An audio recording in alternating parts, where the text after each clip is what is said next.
Welcome back to the most professional StarCraft 2 with a new world champion, the Terran in the blue from Team Liquid.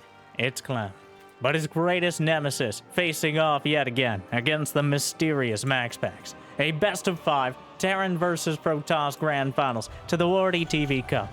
And even though it seems like Clem's cup might have runneth over a little lately, there's always room for a little bit more. And speaking of, it'd be awesome if you could smash that like button. And maybe, if you haven't made it there yet, it'd be great if you could subscribe. And Jimmy, what?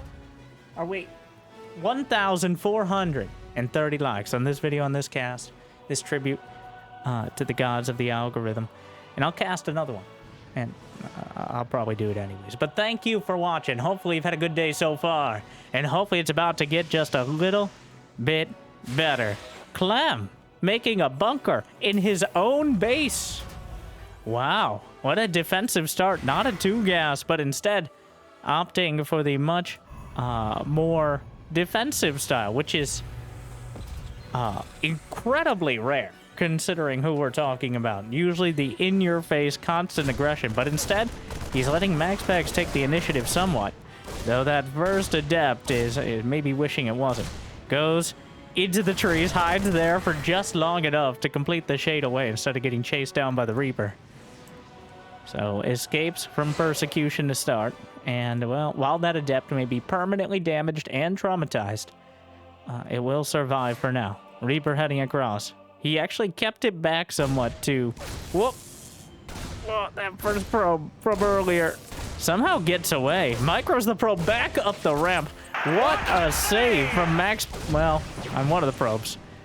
And, oh, I'm sure Clem saw it. The adept's in the main, though.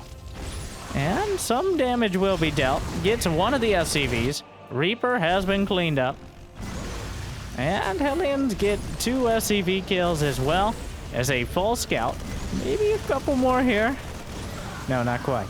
Gets taken down. A few SCVs badly bruised, but they can be repaired. Good skill to have. And now, Clem following it up with the medevac and the cyclone. And all those micro tools that make for such a dangerous early, mid, and late game Terran. Barracks on the way behind. Not a quick 3cc. MaxPax, of course, with Blink. Probably the best Blink Stalker player in the world. But still a tenuous proposition dealing with Clem's early aggression. The margins are incredibly thin. Even if he goes for this more delayed medevac push, that Cyclone... What, does he have 2 Cyclones? No. He's just thrown everything in there. He's got a Widow Mine, 6 Marines. He's got a Hellion on the ground and another Cyclone he might be able to juggle into the main. And behind it, he's building up towards a bio push. But it really depends how well MaxPax is able to deflect this. And it's very likely he will be able to, but he's not dealing with the drop in the main simultaneously. Loses 3 probes. Medevac somewhat vulnerable. Blink is done. Blink's out of the mine hit. Medevac is able to pick up and slips over to the side before the Stalkers can intercept. So, overall, a relatively spotless cleanup. 3 probes, but it could have been so much worse. He got the Cyclone and the Hellion on the other side. And now, we'll just smoothly blink by into the natural. Scouts forward. Ghetto blinks back with the Prism. He's only got 3 Stalkers to work with, but he's working them hard. Warping more at the front. The drop from Clem still threatening, but so far not able to find any weak points, especially since MaxPax is only now thinking about taking a third. That probe with the most life experience blinks on top of the bunker, and Clem very much not regretting it now. Targets down several SCVs, but the bunker will not fall to that number of Stalkers. Oh no! A single pylon!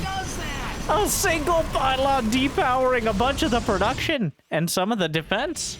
The Stalkers, though, knock the medevac out of the metaphorical sky here on Oceanborn. And with no survivors, cleans up the rest. Tank was taken down by the Blink Stalkers as well. MaxPax slapping down the medevac and carving away the tank, and now gets into the main. But wait, there's more. He made a bulwark of barracks and siege. Well, barracks and add-ons. But the tank will not be protected from the Stalker fire well enough. MaxPax gets 2 tanks, a medevac, and wasn't quite able to delay the stim upgrade. That would be a stretch goal right here. But getting those tanks has severely hampered any sort of move out. And he just blocks forward, and Clem's not on auto repair. Not that it would matter.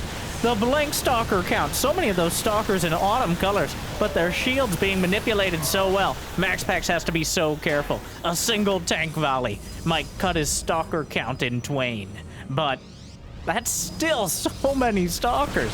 He's got a third base. 2 shots the bunker. Gettle blinks back with the prism. The boys are pulled. Clem has had enough. Stim is done at this moment. Viking knocked down. War prism still intact, but MaxPax's blink micro is pretty much perfect. Oh my god, don't do... No, that's 2. Okay, he noticed it was 2. 2 tanks, disaster. 1 tank is manageable, but so many of his stalkers are bruised here.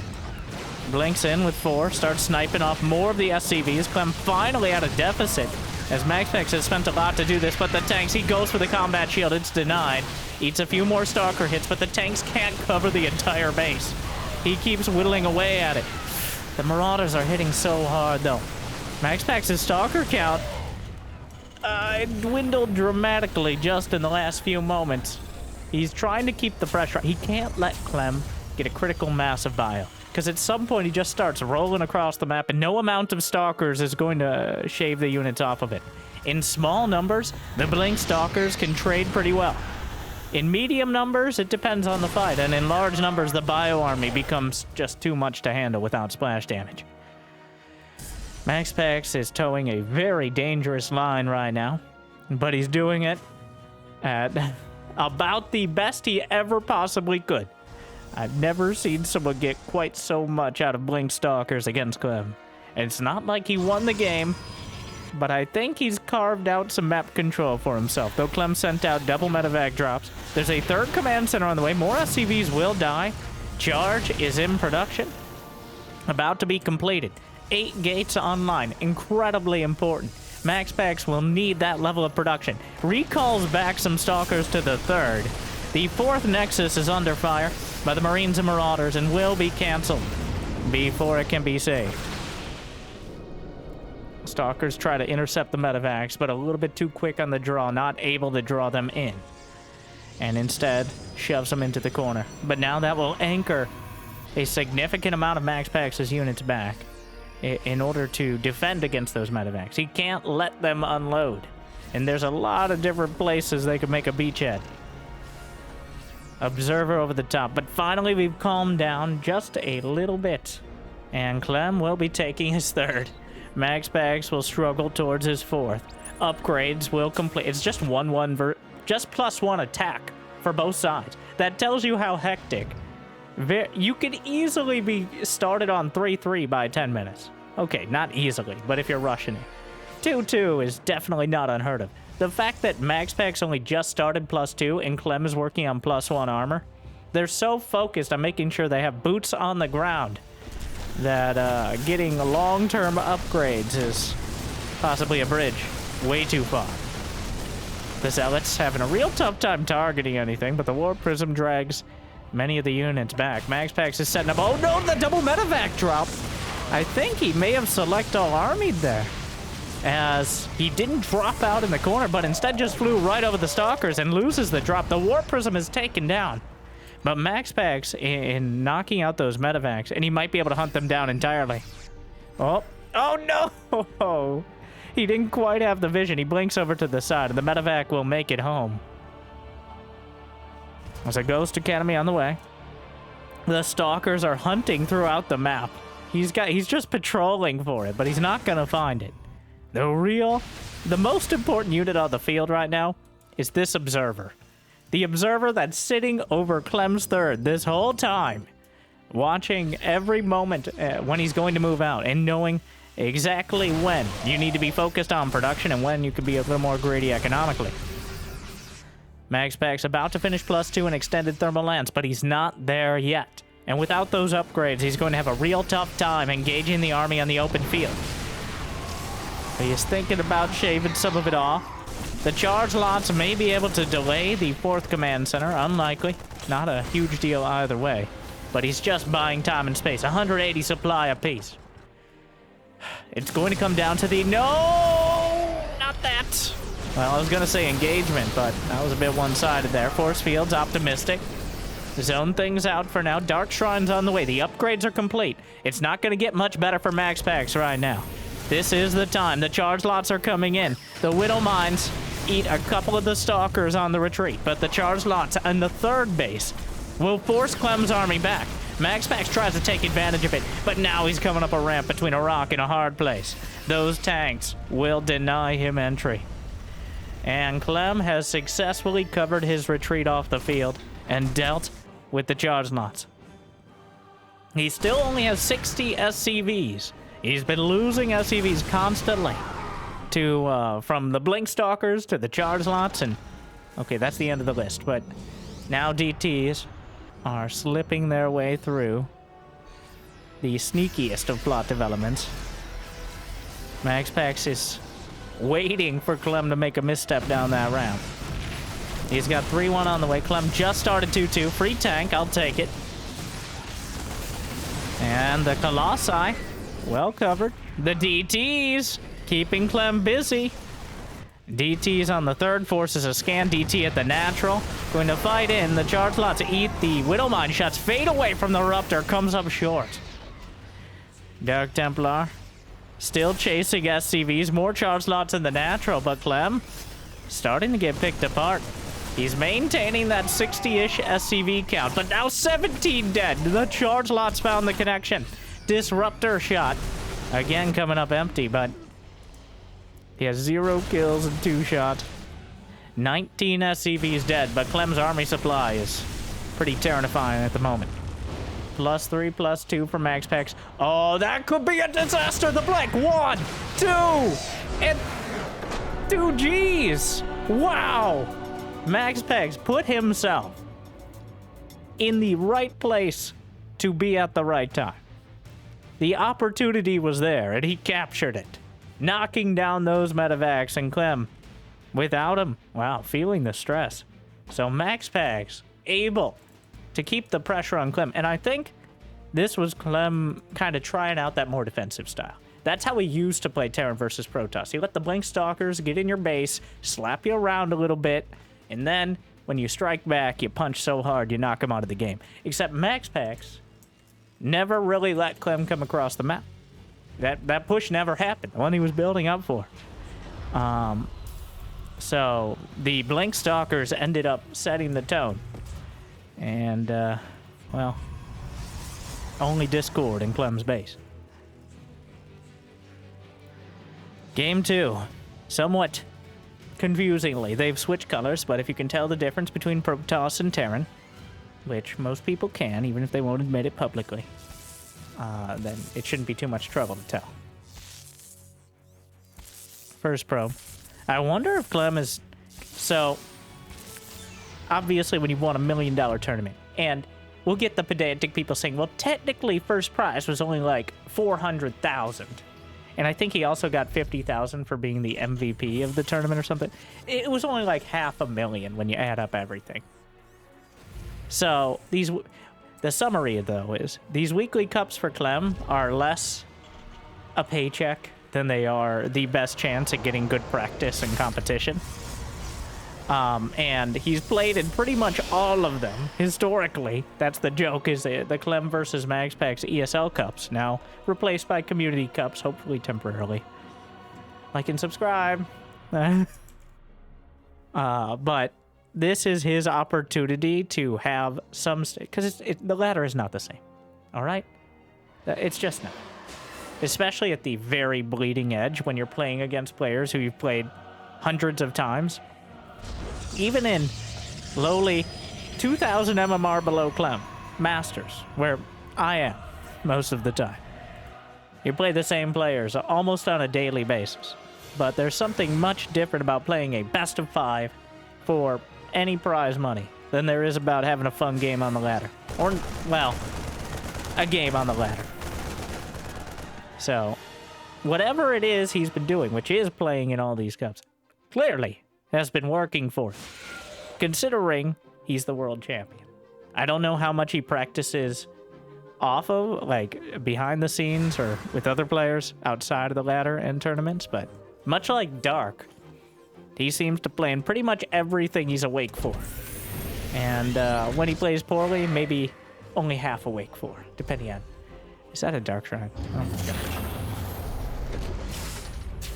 But, again, this is all rolling back to wondering why Clem is not going for the 2-gas aggression that he's historically gone for. And, pretty much throughout this entire year. And my feeling is, we're trying something. We're mixing it up a little bit, and we'll see how it goes. Cyclone's still able to hunt down.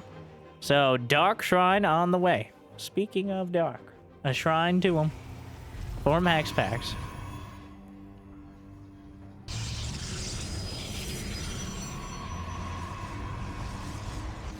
There is the Cyclone. He's just walking the Marines across. Just gets so much mileage out of these early units. But the Warp Prism, and if he's able to warp in a DT on either side, this could be devastating for Clem. How many? He's gonna need the overcharge already. He does. But it's not enough. He just grinds right through it. And then he just right-clicks on the shield battery, which, just juggling the Cyclones in, will warp in a Dark Templar, but unfortunately he's got quite the problem already. DT, you can't dodge that. The Scythe slices through one of the Cyclones. He has to pull probes.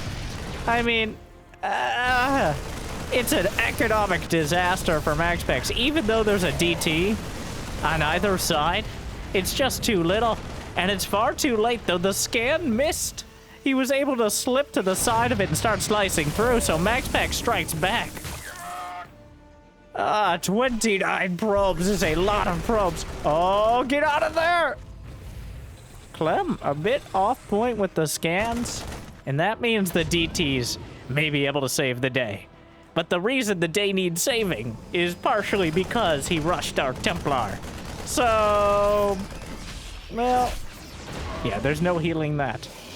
I think with Combat Shield, DT is no longer one-shot Marines, which is immensely upsetting. But now here we are. Clem is at 36 workers, though he has to use pretty much 34 workers. He pretty much has to use every scan. He didn't go Raven until now, just got that tech lab. There's a turret in the main.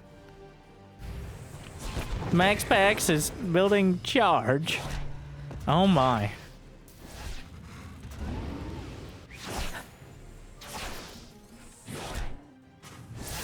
The supply depot's next. Your entire supply chain will be crushed, and the rate of minerals will go through the roof. And this is all leading up to a very ham-fisted inflation joke. But much like prices, that joke got a bit bloated. Why is the Warp Prism at 1 HP? Well, that's one more than you need. But significantly less than most people would like to have. The Archon in the middle of the map with the 1-8. Oh, Billy! Get him! Oh my.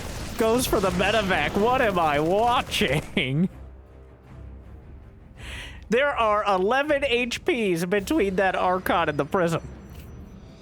A dangerous... Thankfully, no ghosts.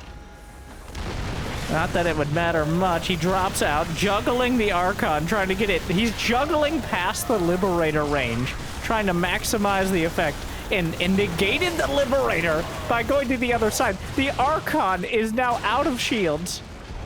It has 10 full HPs. MaxPax defends. What madness. Oh my.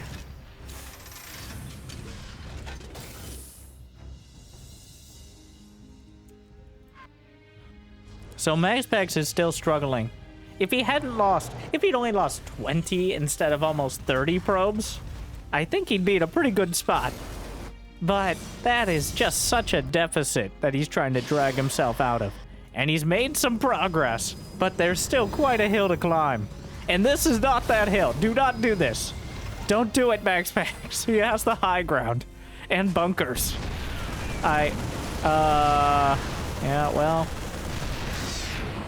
had to test the waters there. Full of bullets. No! Oh no. In the Viking lands, where it will get countered by Archons in the one of the more confusing turns of events, but this is a disaster. Oh no. Well, MaxPax tried to have his cake and eat it too, but the Frenchman knows all about how poorly that can go, and shuts down. Somehow the Prism lives. The Prism who lived. And somehow the Prism returned back to base. Sure, 2 Archons, which are arguably quite a significant value that he would rather have, did die. But the Prism lived, so that's something. Tanks trying to filter their way through. A bit of a traffic jam, but I am not optimistic for MaxPax's life expectancy. As this push, there's not blink, there is charge. He only has 3 zealots, which is a bit low. Clem has 52 to 26 army supply, which is more. Does he know about that? He knows about the northern base, but he's just going to set the tanks up on the high ground. Or, yep, yeah, right up against the corner, where it's extra difficult to deal with. Force field, but then he realizes there's nothing to actually stop him, so whatever. Colossus goes in, Colossus goes out. Oh, the Prism! Well.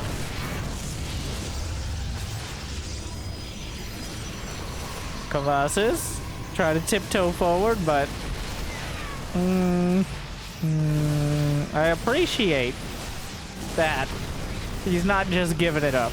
He's gonna try to break out, but it's going to fail. But he's going to try, and that's what's important. Marauder's just gonna bully the Robo. Wow, it dies so fast. Force fields, and GG.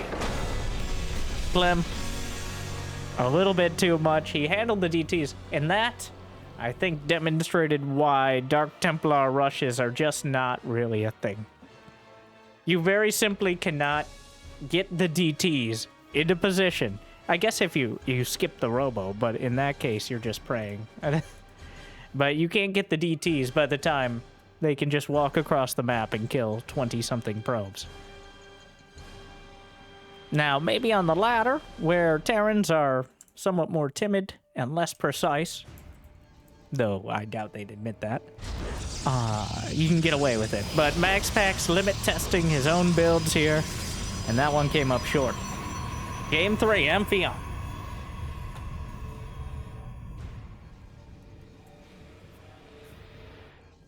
Double gas for Clem. Back to the aggression. And this is the close air distance.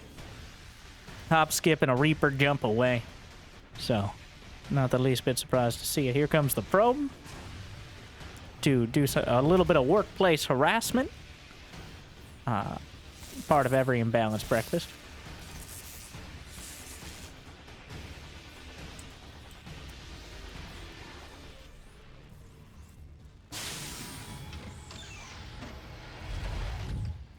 And that's that. He sees the double gas. He sees the barracks in the base. Not always a guarantee. And now he will be seeing anything else as that Reaper comes out. Factory on the way. MaxPax, much later on the second gas. Where is that second pile? Oh, Reaper block pile. Try to limit the options for the Reaper, though very difficult to do so on most maps.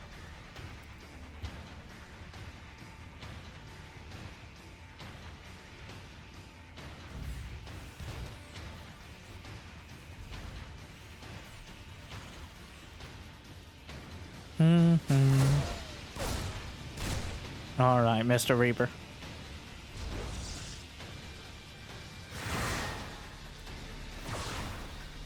Gets politely yet firmly asked to leave by the Adept. No. Why are you like this? He's threatening it. That's just... In many cultures, that's considered a dick move. He watches the Adept, plays chicken with the Shade, and then comes right back around. Of course he does, trying to bait him into making a mistake. But the Widow Mine is scouted. If the Adept stays at home, for example, if he's able to... There is a reason besides being infuriating to do that. Because if the Adept stays at home, it doesn't see that Widow Mine, which I'm... Yep. he saw it. He doesn't see... Oh, he's going to try to juke it. Does he have the timing? Or he's like... Oh, I guess I could just delay the command center. That also works. Citizen's arrest. Oh, he gets to the high ground, but he gets put right back down. The Reaper's dead. The command center delayed, and things are looking a little dicier here for Clem. Loses one Marine, make that 2. Cyclone. Oh, Adept. Taken out. But delaying the scout. And now Phoenix on the way behind. Phoenix, a strong choice for shutting down early tech aggression, but very thin margins again. Arguably better than Stalkers at dealing with exactly this, but it's high risk, high reward. You get a little out of position or spend your energy too early, and, well, he's a little late on picking up that mine, and now he has to sacrifice the probes for the greater good. He retargeted onto a Phoenix, then retargeted the Cyclone to knock it down, and he just picks up and gets out. Oh, Clem. MaxPax. I'm sure he's aware you can retarget the mine, obviously. But it's not usually something you factor into this sort of situation. So I think MaxPax kind of miscalculating. Let me at him! No, we don't need you. I want to help! Stop it.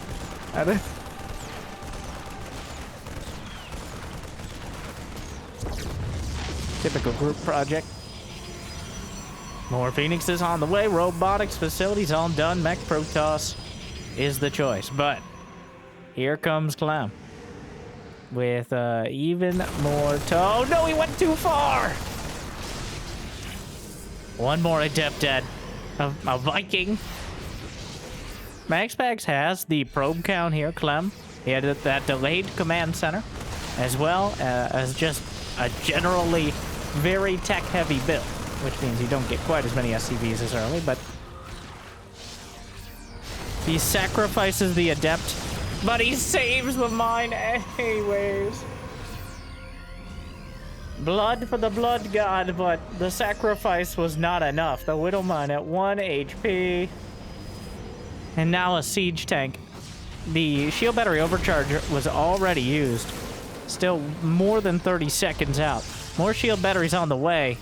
MaxPax gonna try to cut off any reinforcements while dancing with the Marines at the front. The siege tank gets into position. He's gonna blast out the Cyclone. He's trying to buy time for another overcharge. He's desperate for it. And a second Immortal. He's actually cleaning things up. The Widow Mine. Who's the sacrifice? He gets it out of the way. And knocks down. Oh! Gets everything. MaxPax with a great cleanup there. He maintains every single one of his Phoenixes, besides one. Oh, I guess that was the first one from defending the other attack. He's got a third Nexus on the way in the pocket. And, well, I don't know if you could walk directly into siege tanks. That's still maybe a bridge several miles too far, but the Phoenixes now have some control of the situation, though Clem is unwilling to just give it up. He's building Vikings. Instead of just allowing MaxPax to maintain air control, he's going to contest it directly. And while Phoenixes trade pretty well with Vikings, only one of them can be repaired. And Vikings, if you overbuild, still very helpful against Colossi. And not too bad on the ground either. So, the major opportunity cost is a lack of medevacs, obviously.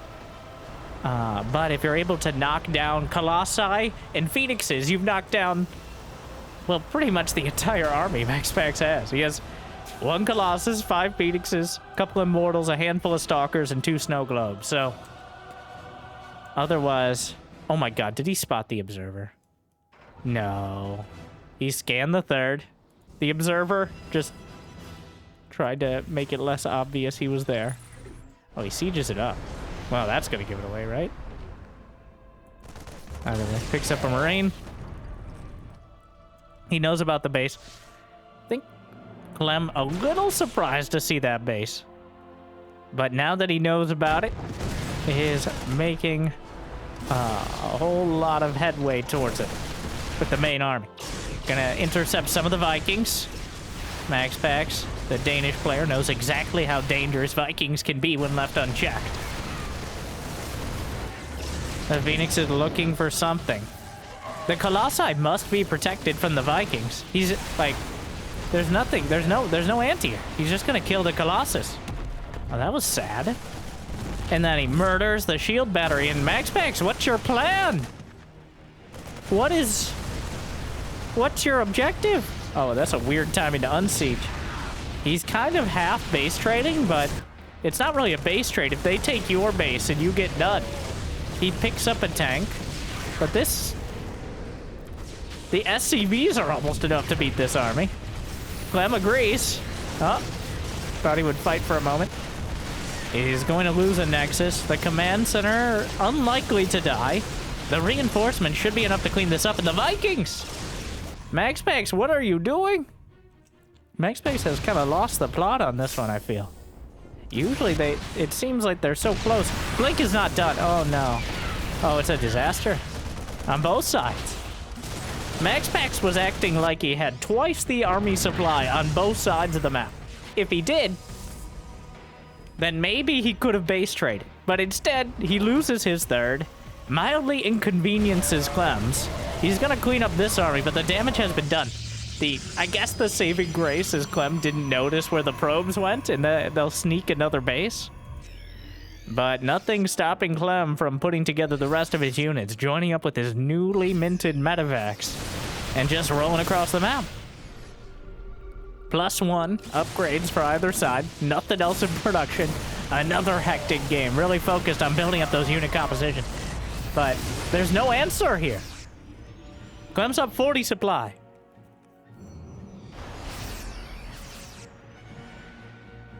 Blink is done, but he's gonna get one tank. That's a freebie. Vikings hit the deck.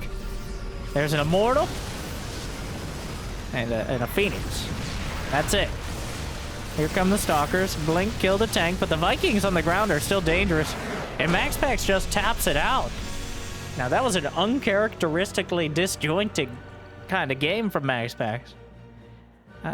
Not sure where it all went wrong, but I know it certainly did. So.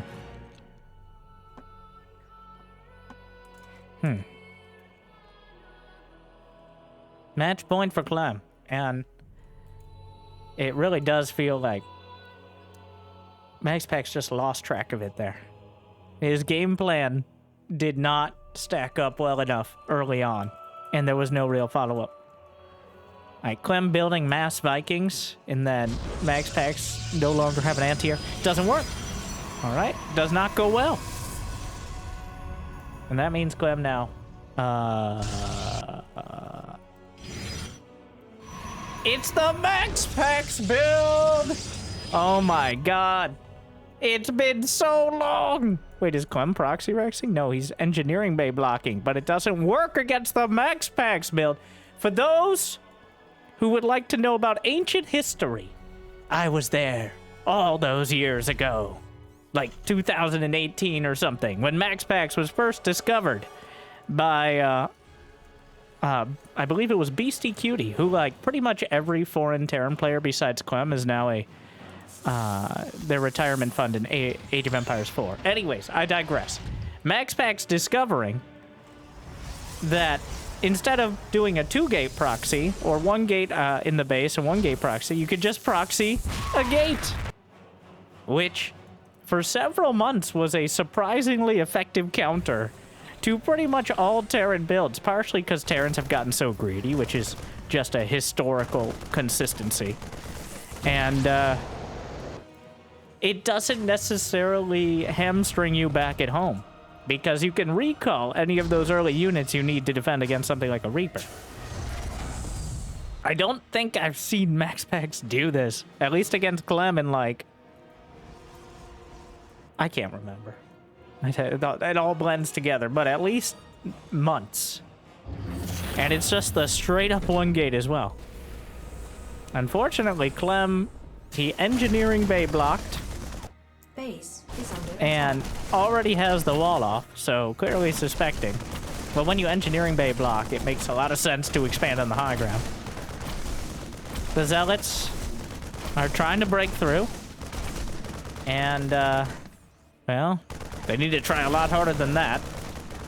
Unfortunately, the Protoss only have those melee. This is not, it's not working. So another key part of the MaxPax build is during its prime, the Cyclone was a very different unit. Honestly, I don't remember if it was the original Cyclone, the fragile glass cannon sniper rifle, or the machine gun. And now today, it's just some unholy hybrid amalgamation of the two that's cosplaying as a drunk Viking. I mean, Goliath, I'm sorry. But now that you can get the Cyclone so early, it is kind of a built-in counter to, well, this. A lock on. It does extra damage to mechanical units, which, unfortunately... Oh my god, don't do it, Clem. Look at him. Don't do it! Edging the Cyclone range there. So, it feels like the Cyclones are kind of a baseline counter to exactly this, but the most important part was Clem walled off. Like, having that walled off was super key in defending the original part. No more expanding on the low ground for you, those silly Terrans. Did he just kill 2 Stalkers with 1 Cyclone? Yep. Oh god. What looks like the forecast has transitioned from bad to significantly worse for MaxPax. Well, he's not. Will he get a warp in? He got a warp in off it back at home, but unfortunately, now it's a bit of an indictment on. I'm here to criticize the #1 Protoss player in the world. He's so good at Blink Stalkers. He won the game, game 1, with Blink Stalkers, and since then we have yet to see any Blink Stalkers. And by that, I mean opening up with Blink Stalkers, not eventually getting blinked by the time he has all of this. This is a ghetto blink prism. Like, if he ends up losing this series, then it's not looking great for him at the moment, as even though these Stalkers are getting some damage, the key point is the lack of production. So Clem is going to have that 2-base timing, and while the supplies may be close right now, he already has his production online. The supplies are going to grow further and further apart, and MaxPax does not have any additional production coming up. That 3 racks, a factory, and a starport can outproduce 2 gateways and a robo. Easily. So we will see. Yeah, no blink, no upgrades for anyone besides Warp Gate in general right now. Immortal on the way across. Just gonna try to use that prism. Oh, the Marines! MaxPax not expecting it. Oh no, and there goes the prism. And you can't get out. What are you gonna try to recall? He's he's dodging the Stalker shots. What is this? Sir, this is private. What are you doing? Did he just recall 1 Stalker? I don't know, Kev.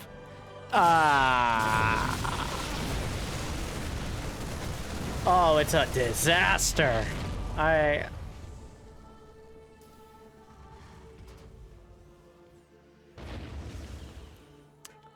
Well, usually it feels like Clem makes Terran look broken. But today, MaxPax looks a little broken.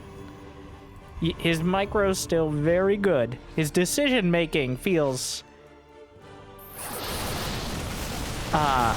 less good on this day, as Clem claims a 3-1 victory, bringing us directly to our bonus game. Yes.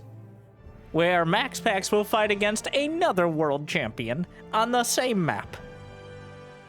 Yes, MaxPax versus Oliveira.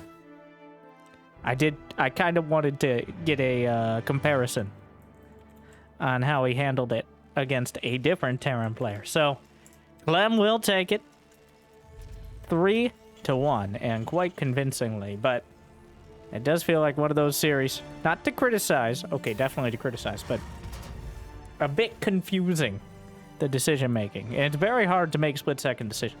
I'm so harsh, because MaxPax has clearly showed he could play better than that in the past. Smarter, I guess. The micro was top-notch. The decisions, lower notches. Don't know how many more clever ways I can say the same thing, but that's part of my job, so like and subscribe. But we're on Alcyone, and this was, I believe, the series immediately before that, so we'll get a direct comparison of how MaxPax decided to play against Oliveira, and how Oliveira tries to handle MaxPax. I do hope MaxPax is able to, well, what I'm really hoping is someone eventually figures out how to consistently contest Clem. Raynor has kind of gotten there, but it still feels like Raynor is sprinting a marathon to even barely keep up with Clem. And nobody else is even close. It's just, he's gotten so good. And the thing is, he's always been, maybe not always, but he's always been capable of being this good. But it seems like, you know who it reminds me of? The fact I'm about to say this makes me feel so old. It reminds me of a young Cyril. Yes, back when Cyril was a lot of people in 2017, 2018, where we were wondering whether Cyril would actually break out. He had some of those consistency issues where some tournaments he'd look like the best player in the world, and some tournaments, well, less so. Clem, more than most, I think had that same issue where he'd crush it online and then he'd go to a LAN tournament, he'd be out in the round of 16. Which is kind of what I expected to happen at the World Cup, but I was happily surprised.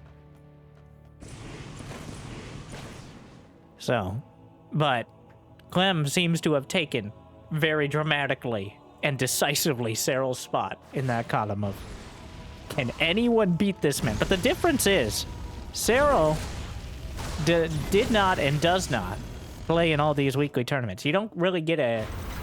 That adds both to the mystique, and I'm not sure how much it adds to how hard it is to prepare against him, but Cyril was not playing. He played in like 2 of the 250 weekly cups for ESL.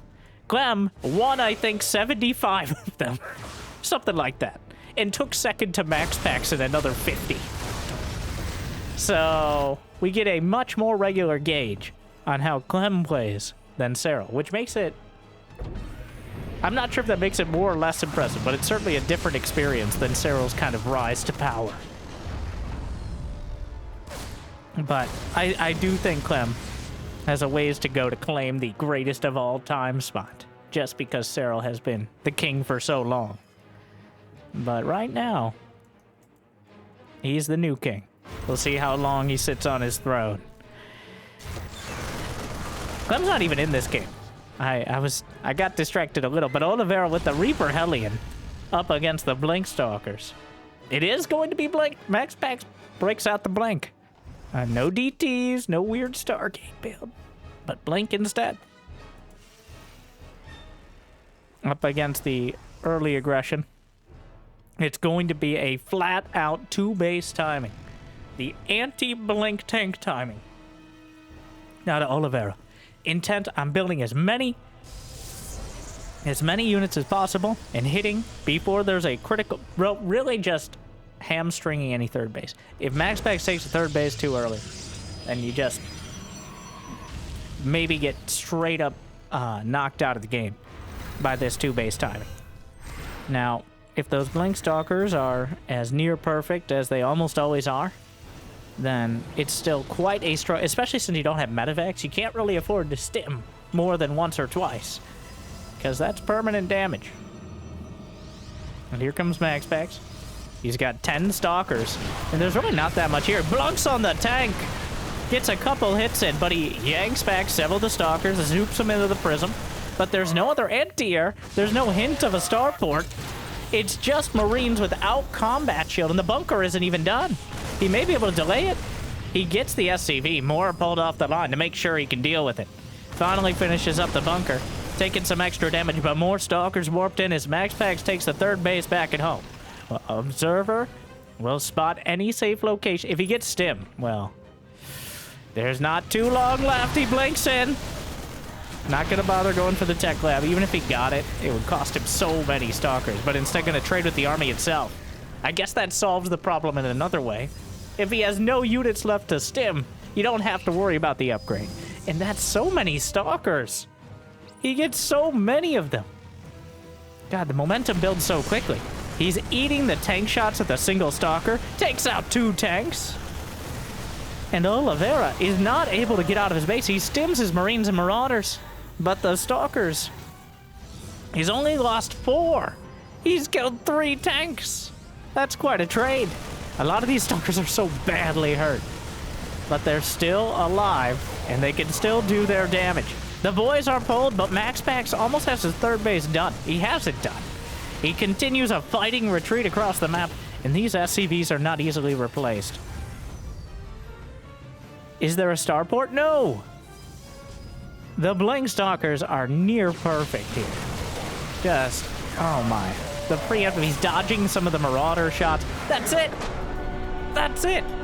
He just slices through them. The Blink Stalkers whittle it down. He baits them into far too many stims. And Oliveira runs out of steam before he even gets out of his base. So, thus shedding a little bit of extra question marks on that series against Clem. But Clem, well, Oliveira's yesterday's champion. Clem, well, last month, but you got the idea. Still, though, MaxPax, and it's so stratified at the top level of StarCraft, too. It's so impressive, like, Oliveira is about the 3rd or 4th ranked Terran in the world, maybe by some measures, like 3rd. But the difference is palpable, but hopefully enjoyable as well. And at risk of putting any more weird phrasing together, it'd be amazing if you got the means and motivation to check out Patreon or YouTube membership. But I hear liking and subscribing is still free, at least for now. Otherwise, thank you for watching. I hope I made your day just a little bit better. I'll see you next time. Or else. No. Good luck, have fun. Stay chill.